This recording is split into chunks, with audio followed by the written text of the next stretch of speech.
누가복음 9장 57절에서 62절 주님의 부르심이라는 제목으로 공부하겠습니다.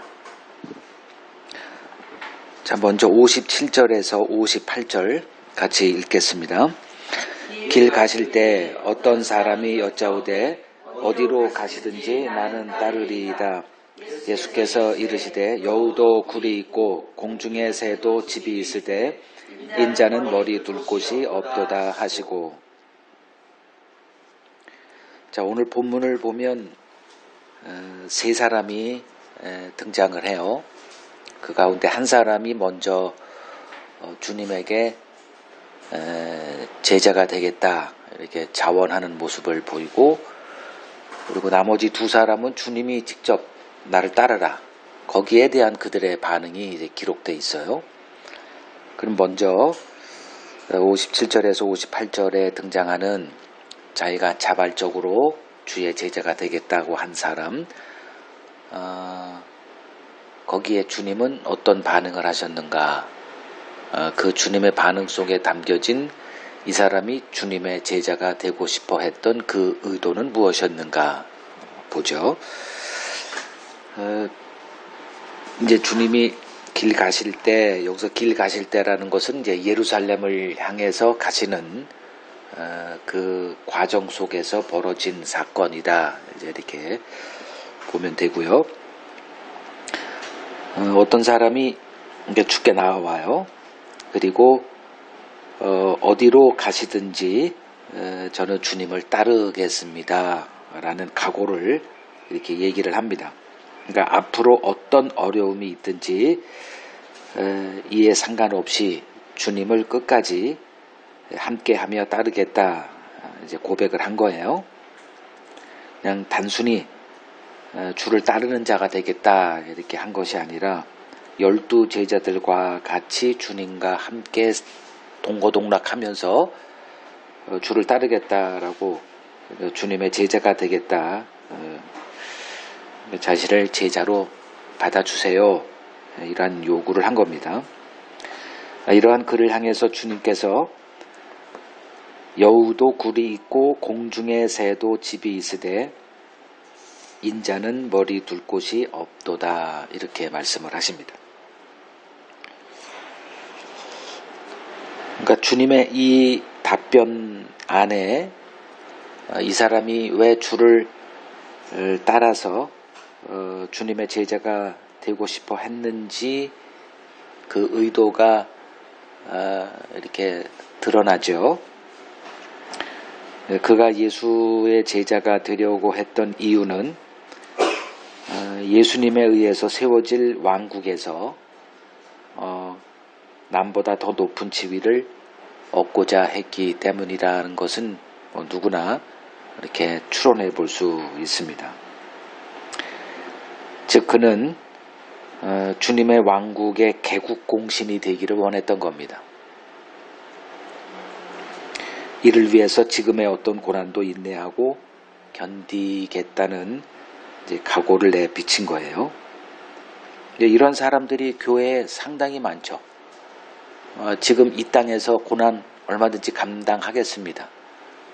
주님의 나라에 임할 때 그 대가를 받으면 되죠 라고 하는 이러한 속내를 갖고 교회 생활하고 뭐 신앙생활 하든지 주를 따르든지 이렇게 합니다. 이 사람의 문제가 뭐였을까? 그러니까 이 사람은 주님이 세우고자 하는 나라가 어떤 나라인지를 전혀 알지 못했다는 겁니다. 그는 주님이 세우고자 하는 나라가 그냥 늘 이 세상에 있어 왔던 또 하나의 나라로 보았던 거예요.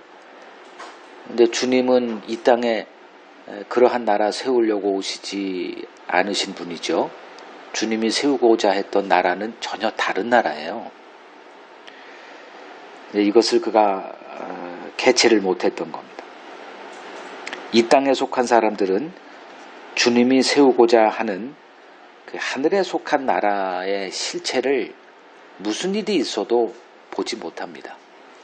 그들의 눈에는 그냥 이 땅에 속한 어떤 나라예요. 그런 개념으로 그 나라에서 잘 되는 자, 좀 더 높은 지위를 얻고자 주를 따르겠다라는 마음을 갖게 됩니다. 그러니까 이 사람이 주의 제자가 되고 싶어 했던 이유는 그러니까 주님을 이용해서 이 세상에 더 큰 영광을 얻고자 했다는 것이었죠.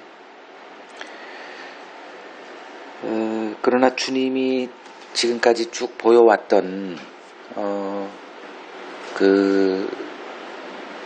이 세상과의 주님과의 관계, 그리고 주님의 말씀 속에 드러난 이 세상, 주님에게 이 세상은 악하고 음란한 하나님의 심판을 받고 멸망받을 곳에 불과했습니다. 그러한 땅에 또 다른 나라를 세운다? 이제 이 사람은 그걸 알지 못했던 거죠. 주님이 왜 오셨는지도 몰랐어요. 그러니까 주님이 이 땅에 오신 것은 자기 양들을 멸망이 예정된 이 세상에서 건져내기 위함이었습니다.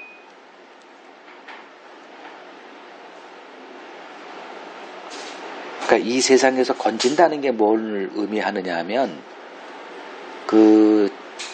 나오고 싶지 않은데 억지로 끌어낸다는 개념이 아니라 그들로 하여금 이 세상에서 스스로 나올 수밖에 없는 자들로 만들어 놓는다는 거예요. 그래서 요한 1서 2장 5절 같은 구절을 보죠. 요한 1서 2장 15절을 보면 이 세상이나 이 세상에 있는 것들을 사랑하지 말라. 누구든지 세상을 사랑하면 아버지의 사랑이 그 안에 있지 아니하니 이는 세상에 있는 모든 것이 육신의 정욕과 안목의 정욕과 이생의 자랑이니 다 아버지께로부터 온 것이 아니요 세상으로부터 온 것이다.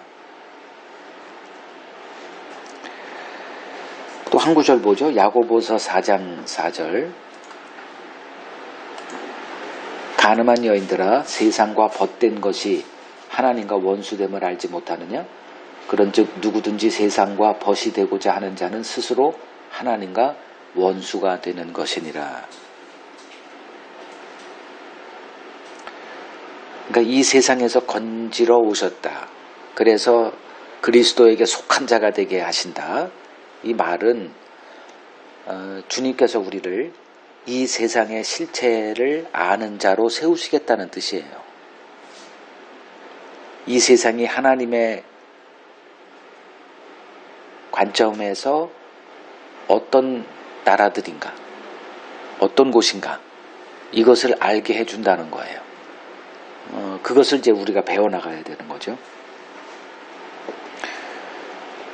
그런데 이 사람은 주님의 선포되는 말씀 가운데 이러한 것을 보지 못했어요. 그래서 그냥 듣는 것이 그로 하여금 주님이 이 땅에 오신 의도가 이것이었다는 이런 개념보다는 주님이 세우실 그 나라를 바라보며 그곳에서 남들보다 더 높은 지위에 자신을 이렇게 소망하면서 주의 제자가 되기를 원했던 거죠. 그러니까 이 사람은 오늘날로 이렇게 표현하면 천국을 자기 나름대로 그냥 이렇게 생각하는 거예요. 그러니까 이 땅과 이렇게 연결되어진, 그러니까 이 세상에서 나쁜 것은 다 없고 좋은 것만 있는 곳, 이런 개념이에요. 그곳에서 내가 높은 지위를 갖는다? 그럼 굉장한 거죠. 이제 이러한 꿈을 가지고 이제 제자가 되기를 원했던 거예요. 오늘날 교회를 채우고 있는 사람들, 그 중에서 이제 열심을 내는 사람들 있잖아요. 대부분 그런 부류다 이렇게 생각하면 틀림없을 것 같습니다. 주님은 이 땅의 것에 관심 없으세요. 그러니까 우리는 육신에 속해 있기 때문에 이 땅의 것에 이렇게 그냥 계속 끌리죠. 이 땅의 좋은 것들 이렇게 마음이 뺏겨가면서 살아갑니다. 근데 주님은 이 땅의 것에 하나도 관심 없으세요. 그 표현이 바로 여우도 굴이 있고 공중의 새도 집이 있으되 인자는 머리 둘 곳이 없다. 가난하니까 어쩔 수 없이 이렇게 빈곤하게 살아가 아니라 머리 둘 곳도 관심 없다 이 소리예요.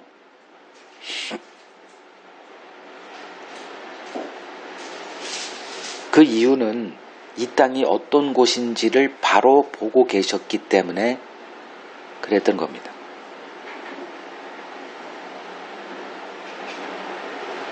오늘날 주의 제자로 부름받은 우리들은 무엇에 관심을 가져야 되냐 하면 이 땅이 왜 하나님의 심판의 대상인가에 관한 그 주제에 대해서 정말 마음을 깊이 둬야 돼요. 하나님께서 이 땅을 왜 심판하시는가에 관한 겁니다. 이것을 바로 보지 못하면 이 세상 좋은 것에 마음을 빼앗겨 살 수밖에 없어요. 오늘날 기독교인이라 하는 사람들이 주의 이름을 부르며 이 땅에 있는 것들을 구하고 있는 것은 그냥 자기 착각이다 이렇게 볼 수 있어요. 주님은 그런 것에 일도 관심 없어 하는데 그러한 주님을 배우지 못했기 때문에 힘써서 이 세상 좋은 것들을 구하고 있는 거죠. 주님은 자신이 부른 제자들에게 이 땅의 것들을 줄 의도가 전혀 없으십니다. 그리고 주님 자신도 이 땅에 머리 둘 곳 하나 없는 삶을 사셨습니다. 주의 제자가 된다는 것은 그러한 주님의 삶에 함께 동참한다는 것을 의미합니다. 그러니까 주님의 제자로의 부르심은 이 땅에서 나오라는 부르심이라는 것, 이것을 분명히 알고 있어야 합니다. 이 사람이 주님이 어디로 가든지 나는 주를 따르겠습니다라고 할 때 이러한 주님의 의도 전혀 보지 못하고 있었기 때문에 이러한 생각을 가졌던 것입니다. 두 번째 사람 보죠. 59절에서 60절 같이 읽겠습니다. 또 다른 사람에게 나를 따르라 하시니 그가 이르되 나로 먼저 가서 내 아버지를 장사하게 허락하옵소서. 이르시되 죽은 자들로 자기의 죽은 자들을 장사하게 하고 너는 가서 하나님의 나라를 전파하라 하시고. 이제 또 다른 사람이 등장하는데 주님이 먼저 그에게 나를 따르라 이렇게 하세요. 이 부르심을 받은 이 사람이 나로 먼저 가서 내 아버지를 장사하도록 허락해 주세요 이렇게 얘기를 합니다. 그러자 주님이 죽은 자들로 자기의 죽은 자들을 장사하게 하고 너는 가서 하나님의 나라를 전파하라 이렇게 말씀을 하세요. 그러니까 이 사람이 이제 주님의 부르심을 받았을 때 먼저 떠오르는 생각은 그 가족 관계였어요. 그 중에서 아버지 장사하는 일, 그러니까 이때 아버님이 돌아가셨는지 아니면 아버님의 노후를 염려하고 있는데 이때 주님의 부르심 때문에 고민하다가 주님 잠깐 좀 아버님 노후 잘 좀 이렇게 제가 좀 해드리고 장사까지 다 하고 그리고 나서 주를 따르겠습니다. 아마 이제 그런 의미로 이렇게 생각하면 될 것 같아요. 자, 이 사람의 이러한 그 반응에서 주님은 죽은 자들로 자기의 죽은 자들을 장사하게 하고 너는 가서 하나님 나라를 전파해 이렇게 말씀을 이제 하셨는데 좀 냉혹하죠. 지금 자기 말고는 봉양할 수 있는 사람이 없는 사람이에요. 그 사람에게 주님이 죽은 자들로 자기 죽은 자들을 장사하게 하고 너는 하나님 나라를 전파하라. 이 말은 참 세상 물정도 모르고 그냥 자기 일만 중요해 라고 하는 너무 무정한 사람의 말처럼 다가오죠. 그렇다면 주님의 이 말씀 속에 담겨져 있는 의도가 뭔지를 이제 캐야 됩니다.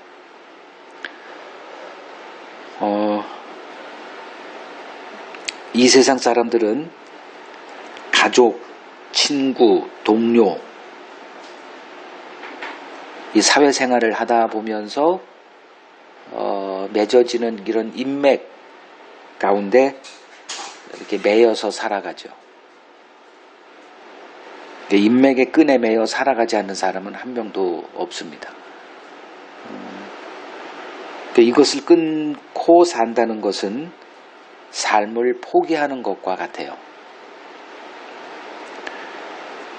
이 인맥의 힘이 얼마나 강한지 뭐 친구가 됐던 애인이 됐던 가족이 됐던 그 중에 제일 센 강력한 그 끈이 이제 가족이죠.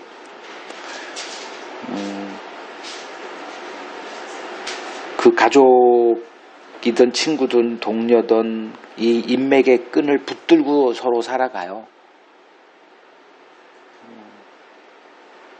근데 주님은 그 인맥의 그 거미줄에 매여 있는 우리들로 하여금 그 거미줄에서 나오라고 얘기를 하세요.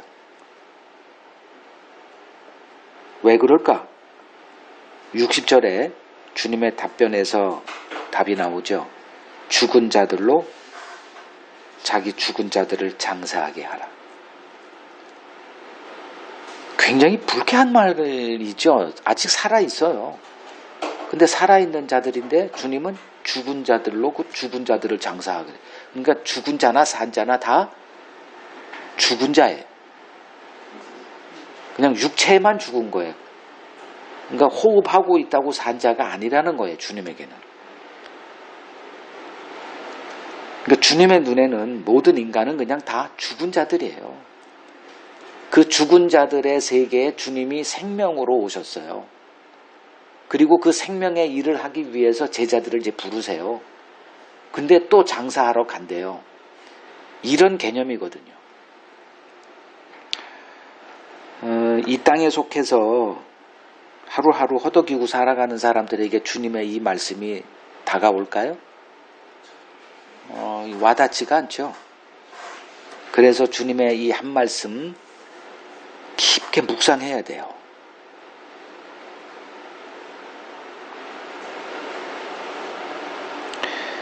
그 인맥에 이 세상 사람들 간에 이렇게 맺혀져 있는 그 인맥이 주님의 부르심에 응하지 못하게 하는 장애물로 이렇게 등장을 하거든요. 누구든지 다 마찬가지. 그것을 끊으라고 얘기를 하세요. 그리고 나오라고 얘기를 하십니다. 죽은 자들로 죽은 자들을 장사하게 하고 너는 가서 하나님의 나라를 전파해. 이게 주님의 부르심이에요.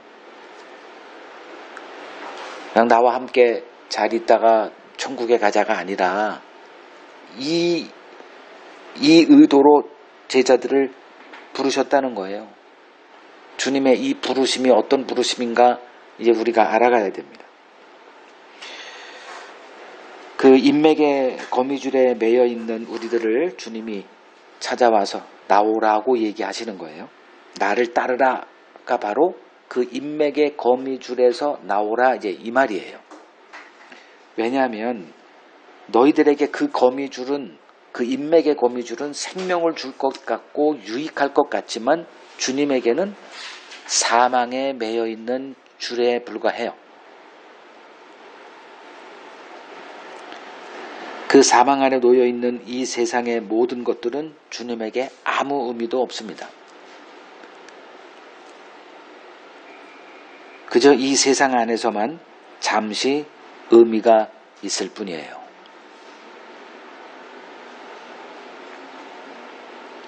종말의 날에 이 세상의 모든 중요한 것들이 하나님 앞에서 아무 의미 없는 것들로 드러나게 될 것임을 주님은 너무나 잘 알고 계셨습니다. 그날의 중요한 것은 생명 대신 주님에게 붙어 있느냐는 것 하나입니다.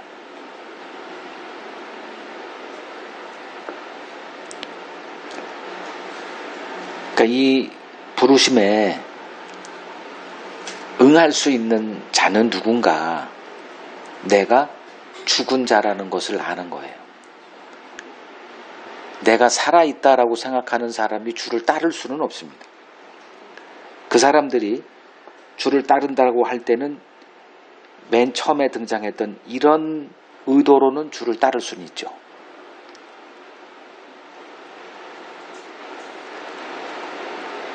주님은 우리를 하나님 나라를 선포하는 동역자로 부르셨습니다. 이 세상은 사망 아래 놓여 있어요.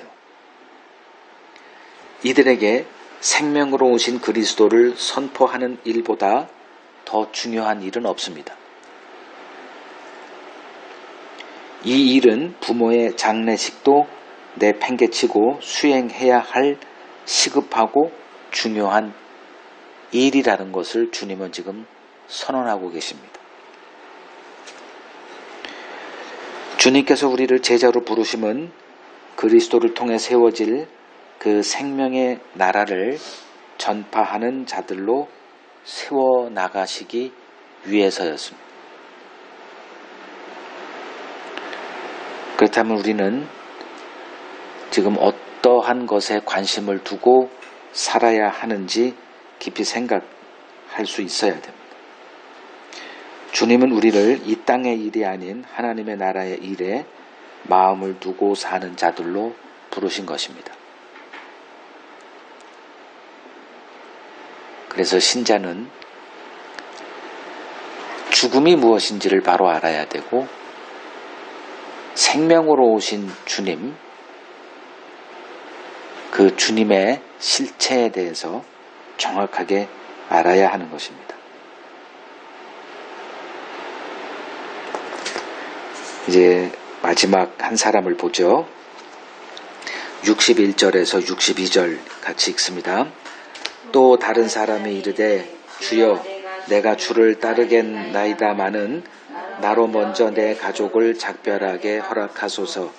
예수께서 이르시되 손에 쟁기를 잡고 뒤를 돌아보는 자는 하나님의 나라에 합당하지 아니하니라 하시니라. 이제 한 사람을 향해서 주님이 또 부르죠. 그러자 따를 마음은 있어요. 주를 따르겠지만 먼저 할 일이 있네요. 내 가족과 작별하고 나서 주를 따르겠습니다. 이렇게 얘기를 해요. 부모를 공양하고 나서 세월이 좀 걸리는 거예요. 작별은 가서 가겠다라고 하면 돼요. 근데 주님이 그를 향해서 뭐라고 얘기를 하냐면 손에 쟁기를 잡고 뒤를 돌아보는 자는 하나님 나라에 합당하지 않아. 이 주님의 말씀도 참 굉장히 조급한 분 같아 보여요. 아니 좀 그것도 못 참아? 아니 가족과 좀 작별하고 온다는데 그 시간도 아까워가지고 그걸 허락하지 않는 모습이 이렇게 드러나요. 그러면 주님을 알지 못하는 사람이라면 주님 성격 참 조급하네 이렇게 할 수가 있는데 주님이 그런 분이 아니라는 것은 다 알고 있어요. 우리가. 그렇다면 이 말씀 속에 담겨진 그 의도가 뭔지를 끄집어내는 일을 해야 되죠.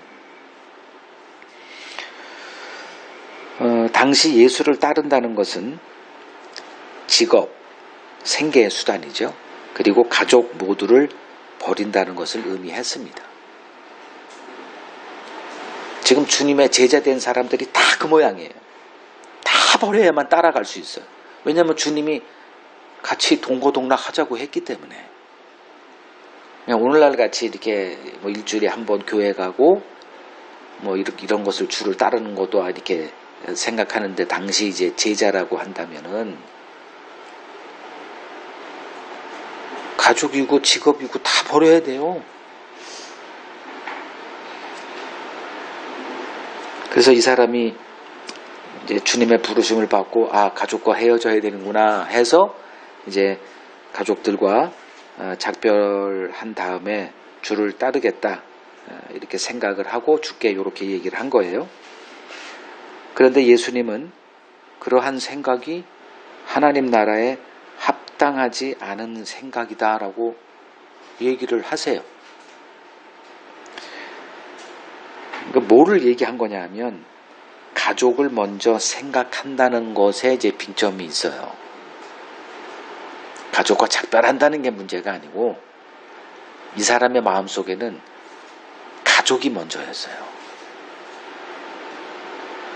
그래서 그에게 손에 쟁기를 잡고 뒤를 돌아보는 자는 하나님 나라에 합당하지 않아, 이렇게 얘기하신 거예요. 쟁기가 뭔지 알아요? 밭을 이렇게 갈아서 흙을 파죠. 그 소에다가 그걸 이제 이렇게 쟁기를 이렇게 끈을 묶고 쟁기를 뒤에서 잡아야 돼요. 이 사람은 뭘 해야 돼요? 계속 소와 쟁기를 같이 봐야 됩니다. 이걸 좀 하고 뒤를 보거나 딴짓하면 이게 일정하게 가지 않고 엉터리 이렇게 지그재그로 가버려요. 그걸 얘기를 하신 거죠. 가족을 먼저 생각한다는 것은 손에 쟁기를 잡은 채 뒤를 돌아보는 것과 같아, 이렇게 얘기하신 거예요. 어느 농부가 쟁기를 잡고 뒤를 돌아보니, 이런 얘기한 거죠. 그러니까 가족을 먼저 생각한다, 하나님 나라에 합당하지가 않아, 이 얘기를 하신 거예요. 쟁기를 잡았다면 할 수 없어요. 앞을 바라봐야 돼요. 그 일을 해야 됩니다. 근데 마음이 이것도 해야 되고 또 다른 것도 관심을 가지고 있어요. 오늘날 우리들은 이런 일을 흔히 하죠. 손에 항상 스마트폰이 있다 보니까 상대방과 이렇게 대화하면서도 계속 스마트폰을 봐요. 그러니까 어떤 하나에 이렇게 집중하는 것에 굉장히 어려운 시대에 우리가 살고 있어요. 그러니까 멀티플레이어가 돼야 됩니다. 뭐 서너 가지가 다 이렇게 한꺼번에. 그러니까 누구 하나를 눈 쳐다보고 계속 이렇게 한다는 것이 참 어려운 세상이에요. 이렇게 쳐다보면서도 딴짓한다니까. 그러니까 이 사람이 진짜 나에 관심이 있는 거야? 내 말 듣는 거야? 이제 이렇게. 뭐 이 세상 일이야. 그렇게 해도 됩니다. 그러나 쟁기를 잡았다면 앞을 봐야 돼요. 그래야 고랑을 일자로 팔 수 있습니다. 그런데 쟁기질하면서 뒤를 돌아본다, 혹은 한눈을 판다는 것은 그 농사는 망칠 수밖에 없는 거죠. 즉 손에 쟁기를 잡고 뒤를 돌아본다는 말은 이 땅의 생계도 챙기고 또 이 땅의 가족들, 또 인맥도 챙기고 또 하나님의 나라도 챙기겠다는 두 마음을 품었다는 겁니다.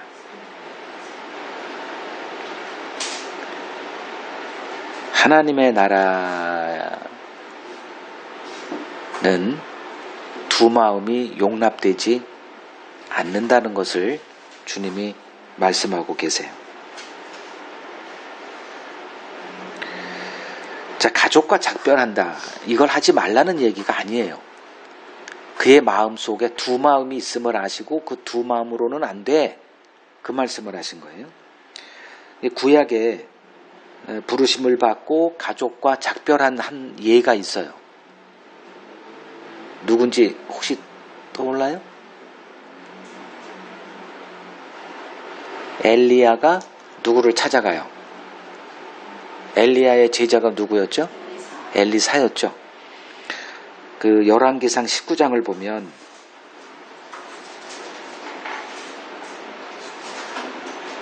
그러니까 엘리야에게 이제 하나님이 낙담하고 있죠. 갈멜산 그 사건에서 승리를 얻었고 자기가 옳다라는 것이 입증이 됐어요.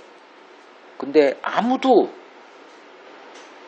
어느 백성도 자기 편에 서는 자가 없어요. 계속 우상 숭배 자리에 그냥 굳건히 서 있는 모습 보고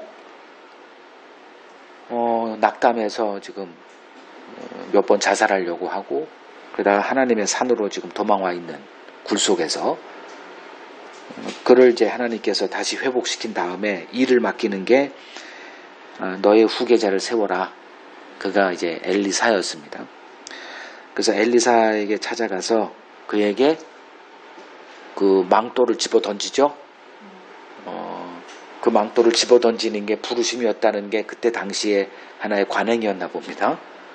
그러니까 엘리사가 이 부르심을 받았어요. 그리고 그 부르심 앞에서 이제 바로 따라가는 게 아니라 자기가 쟁기질하고 있던 그 소 다 잡아요. 그리고 동네 사람들에게 그 고기를 베풀고 나 이래서 이제 당신들과 작별해야 된다라고 하는 이 작별, 그러니까 이러한 그 작별 인사가 꽤나 시간이 오래 걸린 거예요. 뭐 그냥 가겠다 이렇게 간단한 게 아니고 그러니까 가족과 작별 인사했다는 게 문제가 있는 게 아니라 그의 마음이 어떤 마음이었는가를 지금 주님이 얘기를 하고 있는 거죠. 가족들과 고향 사람들과 자기의 그 직업, 생계 다 포기하고 이제 그 엘리야의 부르심에 응해서 이제 그를 따라가는 그 엘리사의 마음은 어땠을까?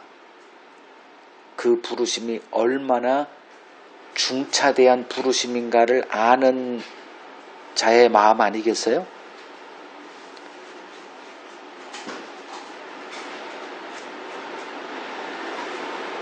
이 부르심에 응하기 위해서는 내가 어떠한 마음 자세로 살아야 되는지를 엘리사가 지금 보여준 거죠. 그래서 옛삶을 깨끗이 정산한 거예요. 이것저것 이렇게 매여 있다가는 이 부르심이 온전하게 될 수 없어 라고 하는 그 마음이 깔끔하게 다 정리를 한 거죠. 그러니까 선지자의 부르심이 얼마나 중요하고 또 영광스러운 부르심인지 엘리사는 이제 인식하고 있었던 거죠. 그래서 이 세상에서 제일 중요한 게 뭐겠어요? 가족과 생계 수단인 직업 아니겠어요? 이 세상 속한 사람들은 이 둘 중에 하나라도 없으면 못 살아요. 이거 붙들기 위해서 몸부림을 치죠.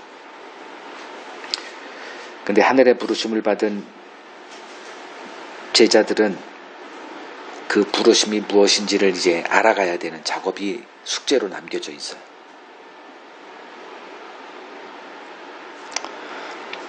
디모데후서 2장 3절에서 4절 제가 읽어드릴게요. 너는 그리스도 예수의 좋은 병사로 나와 함께 고난을 받으라.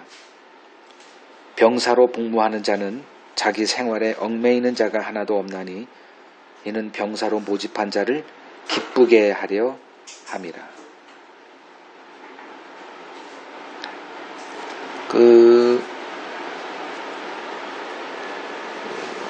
군사로 나라가 부르죠. 남자들 이제 어떤 조건을 걸고 요 나이 때 된 사람들은 이제 징집을 하죠. 그리고 나서는 그들이 딴 것에 매이지 않도록 가족에서 나오라고 그러잖아요. 출퇴근 시키는 게 아니에요. 그냥 군대 안에 막사에서 이제 생활하게 합니다. 몇 년 동안. 그리고 모든 것을 다 제공을 하죠. 그럼 그 군 복무 기간 동안에는 딴 생각을 할 이유가 하나도 없어요. 뭐 그래도 또 그리워하고 또 병들고 뭐 어려워하는 사람들은 있기 마련이지만 기본적으로 군대로 이렇게 부름 받았을 때 그 부르심이라는 거는 딴 것에 마음 품지 마. 마음 뺏기지 말고 부르신 그것에만 온전히 마음을 두라고 하는 그 환경을 조성해 주거든요. 주님의 부르심도 마찬가지죠. 병사로 모집한 자를 기쁘게 하기 위해서 자기 사사로운 삶에 매여 있는 자 없어야 된다는 거예요. 그래서 육신에 속한 사람은 이러한 하나님의 나라의 동역자로 세워져 갈 수가 없죠. 그래서 주님이 우리를 육에서 이렇게 빠져나가는 주님의 그 부르심에 응할 수 있는 사람으로 만들어 가십니다.